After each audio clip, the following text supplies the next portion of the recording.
Le Salon international de l'artisanat de Ouagadougou a ouvert hier ses portes dans la capitale burkinabé. Le thème de cette 13e édition est artisanat africain et émergence économique. 33 pays participent à cette biennale des artisans. Le nouveau maillot de l'équipe nationale de football pour la CAN 2013 est celui de l'union et de la solidarité.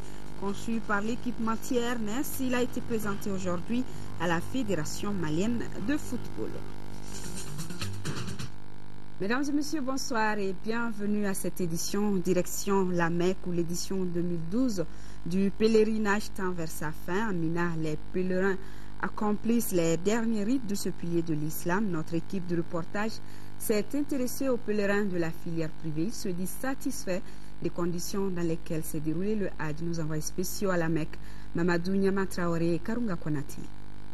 Cette année, elles sont plus d'une trentaine d'agences de voyage à assurer le transport, l'hébergement et la restauration d'une bonne partie des pèlerins maliens. Sur les 8000 pèlerins maliens présents à la Mecque, plus de 6700 sont au compte de la filière privée.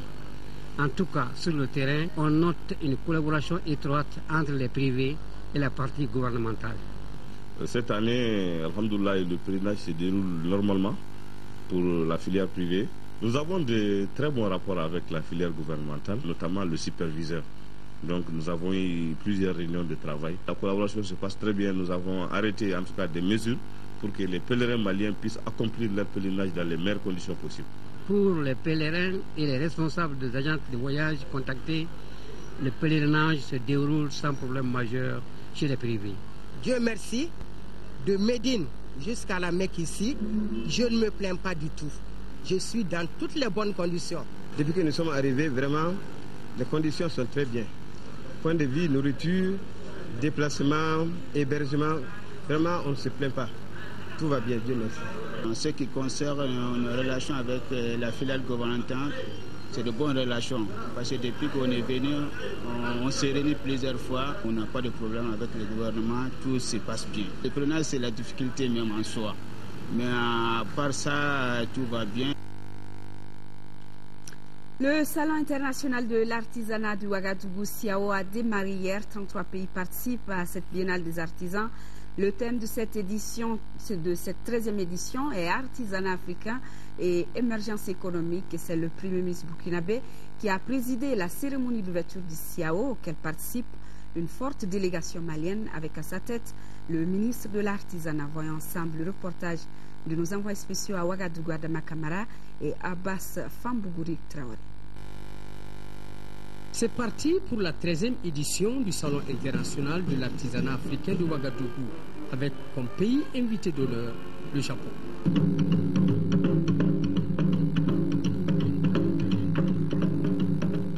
Cette année, 33 pays venus des 4 continents ont répondu à l'appel au rendez-vous du savoir-faire africain. Notre pays, plus que tout autre, et pour cause. Ça dénote tout simplement de l'intérêt que le gouvernement a voulu accorder au secteur de l'artisanat. Et à notre participation au CIAO en particulier.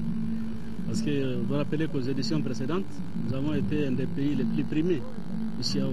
Donc on ne peut pas être absent aujourd'hui, sous quelque prétexte que ce soit. Nous sommes venus de toutes les régions du Mali, y compris les régions du Nord, qui sont sous occupation aujourd'hui.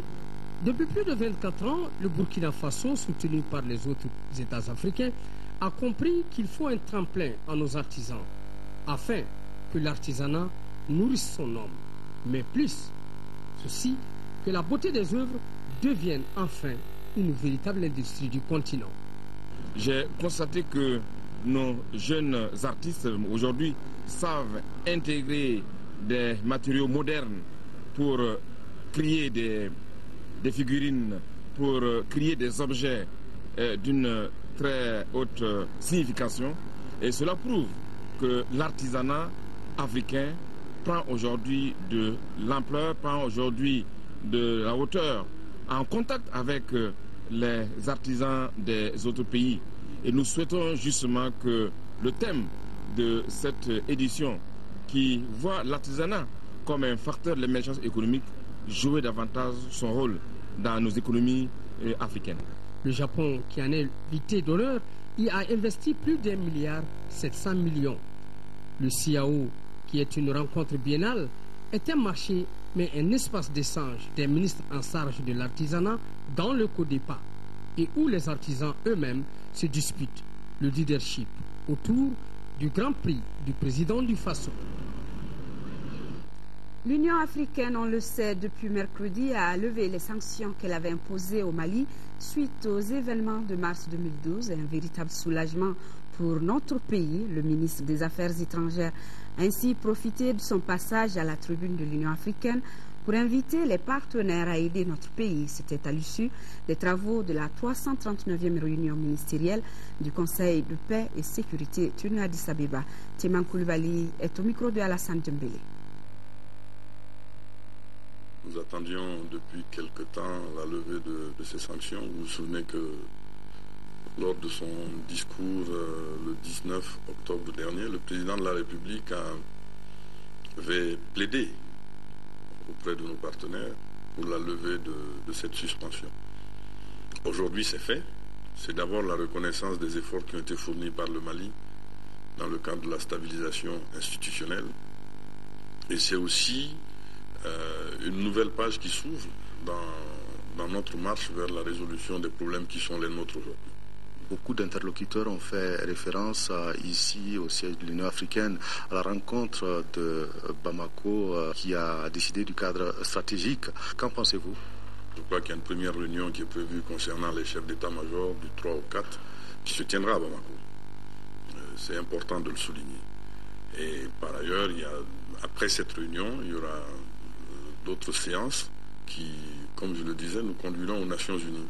Vous savez que lors du vote de la dernière résolution des Nations Unies, il nous a été donné un délai de 45 jours pour faire un certain nombre de choses.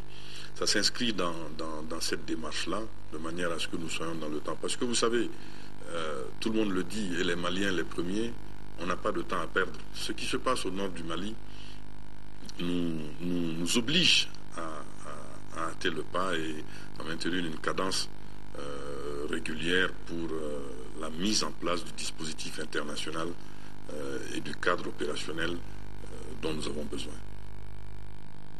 Le ministre des Affaires étrangères, à l'issue du 339e réunion ministérielle du Conseil paix et sécurité, il était au micro de Alassane Dembélé depuis Addis Abeba. En Afrique du Sud, les autorités sont inquiètes des conséquences économiques des conflits sociaux. La tâche se complique surtout pour les compagnies minières sur place. Elles disent avoir perdu déjà 10 milliards de rands. À cela s'ajoutent également les recettes de l'État qui ont connu une baisse.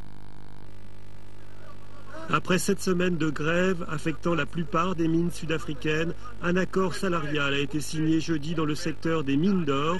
Porté par un cours de l'once d'or au plus haut, le patronat a accepté des augmentations de salaire de l'ordre de 10 à 20%. Mais les choses semblent plus difficiles dans le secteur du platine, où les grèves se poursuivent chez Amplats, filiale du groupe anglo-américain, premier producteur mondial de platine. Les compagnies minières affirment avoir déjà perdu 10 milliards de rands dans ce conflit, des recettes en moins également dans le budget de l'État sud-africain.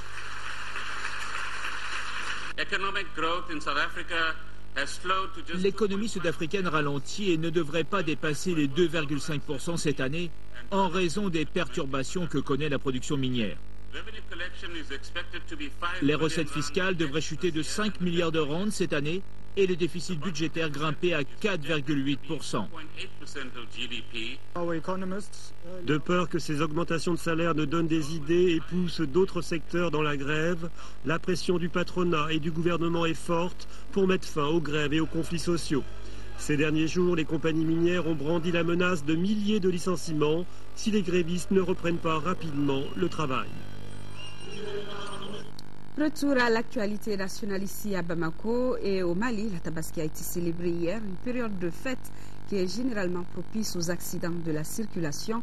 Mais la bonne nouvelle, c'est que cette année, l'on a constaté une baisse. Du jeudi 25 octobre à ce samedi matin, les agents de la protection civile ont effectué moins d'interventions par rapport à la même période en 2011. Bourama Traoré pour le compte rendu. Jour des fêtes à Bamako, jour des accidents.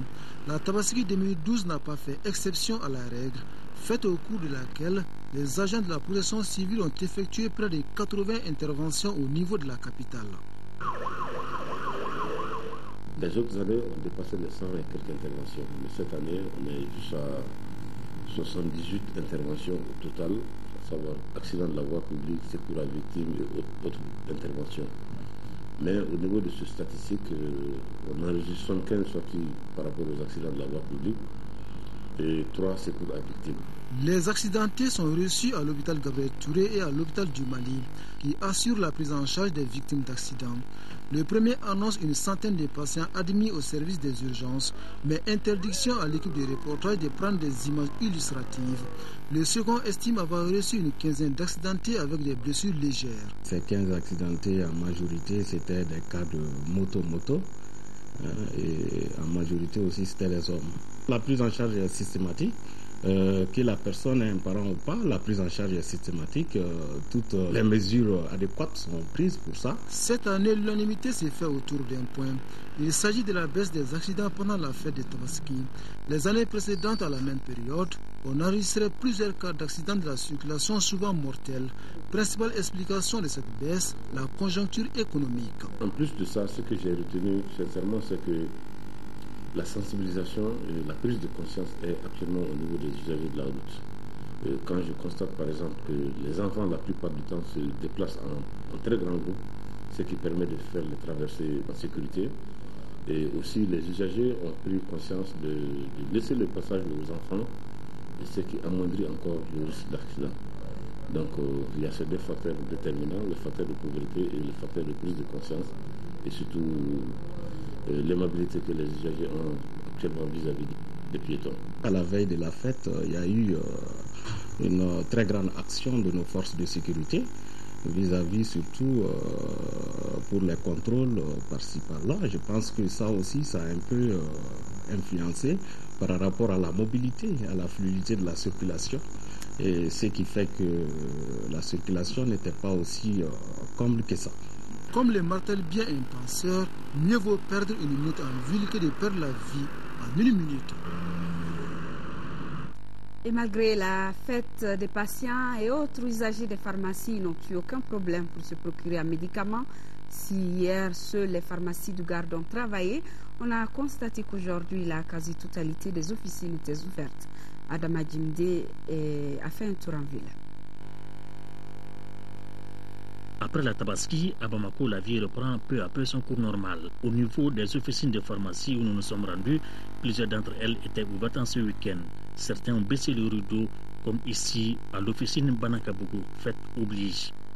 Même scénario au laboratoire Aldi à 15 ans Bougou. Par contre, pour d'autres, l'éthique de la profession de pharmacien impose des conduites à tenir. Que malgré la fête, malgré les temps par exemple, de prière de vendredi, que les pharmaciens n'ont pas obligation de fermer et qu'ils ont plutôt obligation d'ouvrir pour que chaque malade trouve à n'importe comment, comme je vous le disais tantôt, le produit qu'il lui faut. Donc souvent les gens effectivement pensent qu'il faut fermer parce qu'il y a la fête, il y a ceci, il y a cela, mais c'est quand même pas trop déontologique. Ceux qui le font, ils le font peut-être parce qu'ils ont pensé qu'il y a d'autres qui vont ouvrir, qui peuvent servir la population.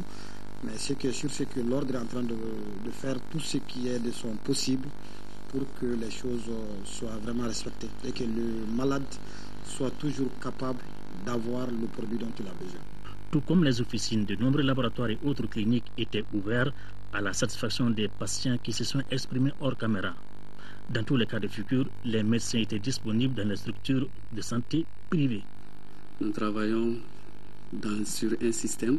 Il y a un médecin permanent qui est là tous les jours de 8h à 16h, du lundi au vendredi. Il y a aussi des médecins de garde. Donc nous sommes aussi sur un axe, un grand axe, qui est la route de Koulikoro. Donc nous recevons à longueur de journée des cas d'accident de la voie publique. C'est l'une des raisons principales de notre travail ici. Ici, le laboratoire fonctionne. Le personnel médical est sur place, mais les usagers se faisaient rares au moment de notre passage. Le labo marche 24 heures sur 24 aussi. Il y a aussi une unité d'odonto qui marche aussi tous les jours, 24 heures sur 24. Si hier, seules les officines de garde ont travaillé, aujourd'hui la tendance a été renversée à la satisfaction de la clientèle qui n'a eu aucun souci à se procurer produits pharmaceutiques. Les lendemains de fête, on constate généralement une ruée des photographes dans les laboratoires. Eh bien, ce n'est pas le cas cette année. Les raisons sont diverses, mais la principale reste la pauvreté selon les chasseurs d'images. Pour en savoir davantage, notre équipe de reportage conduite par Boubacar Sissoko a sillonné le centre commercial de Bamako. La photo numérique, la multiplication des studios et laboratoires photographiques et la crise économique sont les causes principales de la faible affluence des photographes dans les labos à Bamako en ce lendemain de la fête de la Tabaski. Salon c'est vraiment c'est le doni. Salon c'est la barakera, mais c'est la sagame beka. Vraiment ça ne va pas. On a mais en débrouillé qu'on a là et don que on a la baraka de ça ne va pas tellement. Pour les nibena, il sait qu'à les frères et que photo restaurant. Mais sur une photo du plaque en 2600. Bon, il n'y a pas vraiment Au moment où notre équipe de reportage sillonnait le centre commercial de Bamako, certains laboratoires étaient fermés, ce qui n'était pas le cas les années précédentes. Au niveau des clients, ça ne va pas, parce qu'ils n'ont pas fait beaucoup de photos. Par rapport aux années précédentes, quand même, ce n'est pas comparatif. Parce que cette année même, il y a la pauvreté même. Pas au niveau des labos seulement, mais au niveau du pays même. Pour les laborantins photo, la photo numérique supplante actuellement l'analogie. Vu la situation actuelle du pays, il y a peu d'affluence. Quand tu as vu l'intérieur du labo, avant, quand tu venais le lendemain de la fête, le labo était rempli de clients. Mais cette année, vraiment, on voit que les photographes se font rares. En temps normal, ceux qui peuvent faire 5 ou 6 poses, c'est content de 2 ou 3 poses cette année. Donc vraiment, il y a peu de clients par rapport aux années précédentes. En ce lendemain de la fête, tout tourne au ralenti. Les rues sont quasi désertes et la circulation très fluide. Les photographes ne se bousculent pas également devant les laboratoires photo. Mais les responsables des laboratoires photographiques gardent l'espoir que la situation va s'améliorer. Ils demeurent convaincus que la photo est une nécessité dans la société malienne. Elle fixe tous les souvenirs pour la génération future. Une journée de solidarité avec les enfants déplacés du nord du Mali. L'initiative est de la génération malienne consciente Gemako qui regroupe plus de 80 associations de jeunes. Ces enfants déplacés ont ainsi bénéficié d'une journée d'apprentissage historique et culturel. Ils ont découvert quelques grandes personnalités du Mali, visité le musée national, entre autres activités à Guibou-Koulbali. L'objectif visé par la génération malienne consciente Gemako en organisant ce déjeuner à l'intention des enfants déplacés du nord du Mali est de faire manger et de distraire un peu ces enfants qui ont eu à subir beaucoup de traumatismes ces derniers mois. Il s'agissait pour les initiateurs de témoigner de leur solidarité et de leur compassion dans le partage de la peine commune que la crise multiforme a affligée. Gemako a voulu organiser cet acte de solidarité, de compassion et d'amour pour que les enfants aussi puissent prendre part à la fête. Donc c'était vraiment quelque chose de sobre, mais peut-être symbolique et surtout pour qu'ils sachent qu'on est tous ensemble. On traverse une période peut-être difficile, mais Inch'Allah, tout va aller pour le mieux. Après le déjeuner, les 50 enfants déplacés du nord du Mali ont effectué une sortie au parc national. Personnellement, moi quand même, j'ai passé une très bonne journée. Et je suis sûre et certain que c'est la vie de chacun des enfants se trouvant ici présents. Je tiens aussi à remercier le groupe Tchemaro d'avoir eu cette initiative pour nous les enfants déplacés du nord.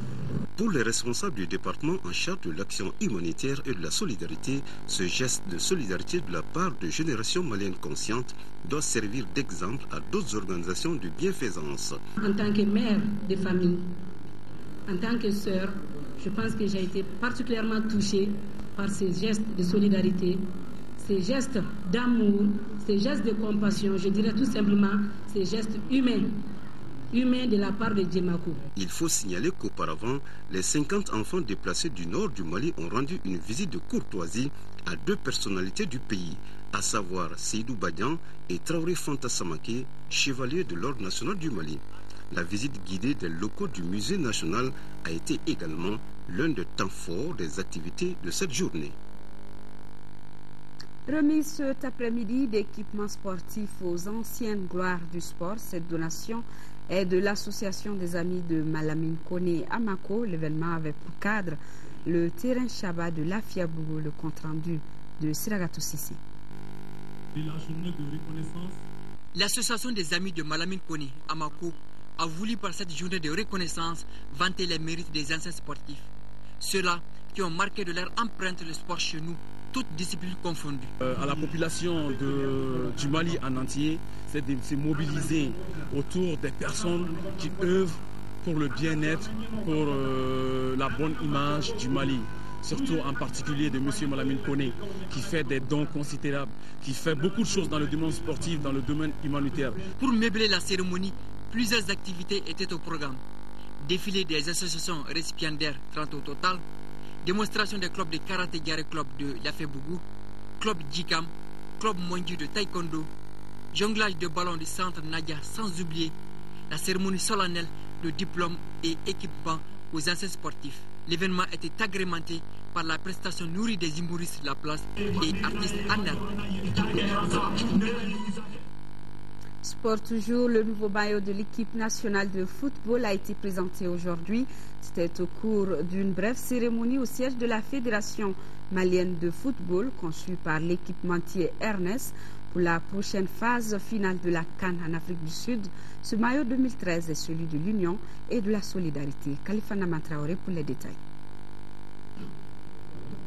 C'est désormais une tradition depuis la CAN 2008 au Ghana. Les Aigles étrennent toujours un nouveau style de maillot pour la phase finale.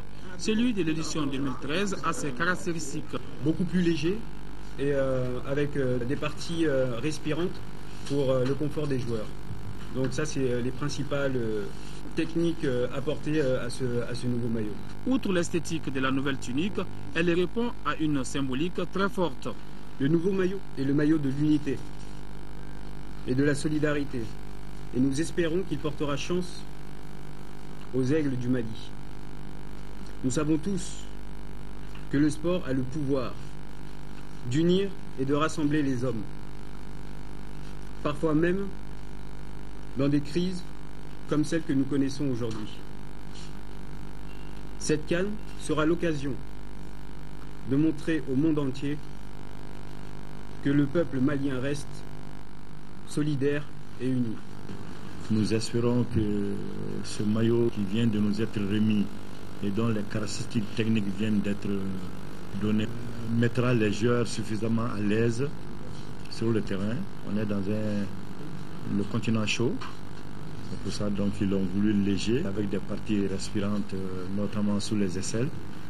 Et nous espérons donc avec ce maillot-là, le capitaine de l'équipe nationale du Mali pourra brandir la Coupe d'Afrique des Nations en février prochain. Un nouveau maillot et une nouvelle aventure pour l'équipe nationale du Mali qui se doit de faire mieux que lors des 7 précédentes participations à la phase finale de Coupe d'Afrique des Nations de football.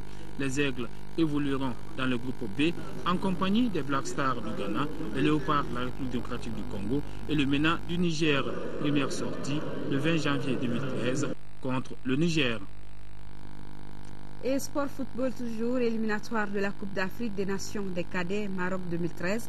Pour le compte du match retour, le Mali a battu cet après-midi au stade Modibo Keïta à la Mauritanie par le score de 5 buts à 1. Le point avec Abdelkarim Kaba. Ce match retour du Mali contre la Mauritanie au compte de l'avant-dernier tour des éliminatoires de la CAN des cadets, les Maliens optent pour l'offensive. Ils ont montré cette envie depuis les premières minutes de la rencontre. Les techniques, les cadets maliens dominent la partie de bout en bout. Mais au niveau de la finition, le moins de 17 ans maliens peinent. Après une multitude d'occasions ratées, Selou Guindo ouvre le score pour le Mali à la 45e minute. La pause intervient sur ce score d'un but à 0. Pour la seconde partie, moins d'une minute après la reprise, les Aiglonnais doublent la mise par le même Salou Guindo pour son deuxième but du match. 5 minutes plus tard, sur coup franc, Hamidou Traoré inscrit le troisième but du Mali.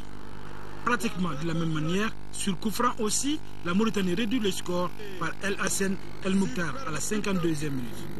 Plus engagés, les Maliens marquent un 4e but par Mamadou Zerbo à la 58e minute. 73e minute, suite à une faute dans la surface de réparation, Ali Mahamadou sort pour 2 jaunes et pénalty pour le Mali, lesquels sera raté par Mamadou Abbas Sek. Dans les arrêts de jeu, Lamine Keita complète le score à 5 pour le Mali. Sur coup franc aussi, 5 buts à 1 pour les Aiglonnais, résultat final. Le Mali a gagné certes, mais il y a des lacunes à corriger.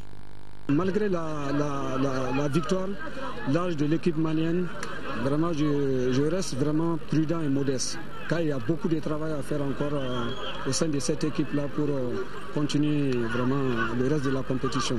J'en suis sûr qu'en première mi-temps, on pouvait tuer le match largement. Bon, c'est par excès de précipitation, de concentration, de manque de concentration. Mais quand cela ne tient, c'est le football des enfants. On va continuer à travailler. Comme je vous ai dit, c'est le plus dur qui commence. Et je vois que tout n'est pas quand même rose dans mon équipe. Félicitations d'abord pour le Mali. J'ai remarqué que l'équipe qui a joué contre moi à l'aller, j'ai remarqué qu'ils ont été mieux organisés sur le plan jeu, technique et tactique.